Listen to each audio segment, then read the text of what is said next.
মুন্সিগঞ্জের গজারিয়ায় শিক্ষা প্রতিষ্ঠান এবং কৃষকদের মাঝে শিক্ষা উপকরণ ও স্প্রে মেশিন বিতরণ অনুষ্ঠিত হয়েছে। বিএনপির কেন্দ্রীয় সমাজ কল্যাণ বিষয়ক সম্পাদক এবং মুন্সিগঞ্জ ৩ আসনের মনোনয়ন প্রত্যাশী কামরুজ্জামান রতন এসব উপকরণ কৃষক এবং শিক্ষার্থীদের হাতে তুলে দেন। দুপুরে বাউশিয়া ইউনিয়নের পোড়াচক বাউশিয়া গ্রামের মাস্টার ল্যাবরেটরি স্কুলে শিক্ষার্থীদের মাঝে শিক্ষা সামগ্রী বিতরণ করা হয়। এর আগে চরবাউশিয়া বড়কান্দি গ্রামে ২০ জন কৃষককে স্প্রে মেশিন দেওয়া হয়। বিস্তারিত থাকছে মোহাম্মদ রাসেল সরকারের প্রতিবেদনে। গজারিয়া উপজেলায় শিক্ষা ও কৃষি খাতে সহায়তা কার্যক্রমের অংশ হিসেবে শিক্ষা উপকরণ এবং স্প্রে মেশিন বিতরণ করা হয়েছে বলে জানানো হয়। আয়োজকদের পক্ষ থেকে দুপুর ১:৩০টায় বাউশিয়া ইউনিয়নের পোড়াচক বাউশিয়া গ্রামের মাস্টার ল্যাবরেটরি স্কুলে কোমলমতি শিক্ষার্থীদের হাতে শিক্ষা সামগ্রী তুলে দেওয়া হয়।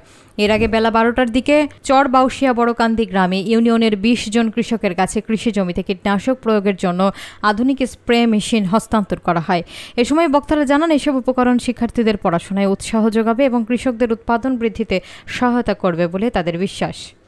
অনুষ্ঠানে জেলা বিএনপির আহ্বায়ক কমিটির সদস্য প্রফেসর গিয়াসউদ্দিন আহমেদ সহ যুবদল, ছাত্রদল এবং কৃষক দল ও মহিলা দলের নেতৃবৃন্দরা উপস্থিত ছিলেন। তাদের পক্ষ থেকে জানানো হয়, স্থানীয় জনগণের উন্নয়ন এবং সহায়তা কার্যক্রম ভবিষ্যতেও অব্যাহত থাকবে। মাস্টার ল্যাবরেটরি স্কুল আমাদের আহাদ নাসার উনি নিজের উদ্যোগে এটা দিয়েছেন। তো এটা তো আমাদের দলীয় একটা উদ্যোগ। উনি তো আমাদের এই বাউশি ইউনিয়নের উনি বিএনপির সভাপতি। ওনার এই স্কুলটা আপনারা দেখেন, উদ্যোগটা তো অবশ্যই মহৎ। শিক্ষা জাতির মেরুদণ্ড, আমরা সবাই বলি। এই শিক্ষার যে মান এবং গুণগতভাবে এটাকে প্রসারিত করার জন্য ওনার যে উদ্যোগটা, এটা আমরা সরজমিনে দেখে গেলাম। আল্লাহ তাআলা যদি বিএনপিকে আবার যদি ইনশাল্লাহ ক্ষমতায় আনে, আমরা চেষ্টা করব এই উদ্যোগটাকে, এটাকে স্ট্রাকচারাল যেটাকে উন্নতি করার পাশাপাশি শিক্ষার মান, এখন এখানে ১৩ জন শিক্ষক, এটাকে আধুনিকায়নের জন্য আরও যা যা করা দরকার আমরা সম্মিলিত আমাদের যত নেতৃবৃন্দ আছে, আমরা এটা আমাদের আগামী দিনের কর্মসূচির এবং শিক্ষার মান উন্নয়নের জন্য আমাদের যেটা করার আমরা উদ্যোগটা আজকে আমরা গ্রহণ করলাম।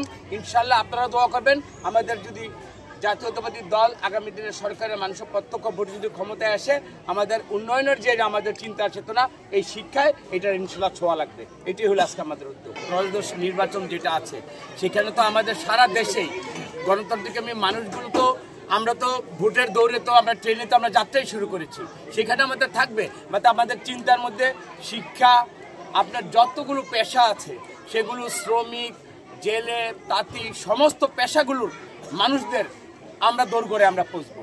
তারই একটা উদ্যোগ হলো আজকে। সেটা এই উদ্যোগ অবশ্যই রাষ্ট্রের কাজে লাগবে এবং আমাদের রাষ্ট্রের চিন্তার মধ্যে এই গজারিয়া এবং মুন্সিগঞ্জকে আমরা একীভূত করব।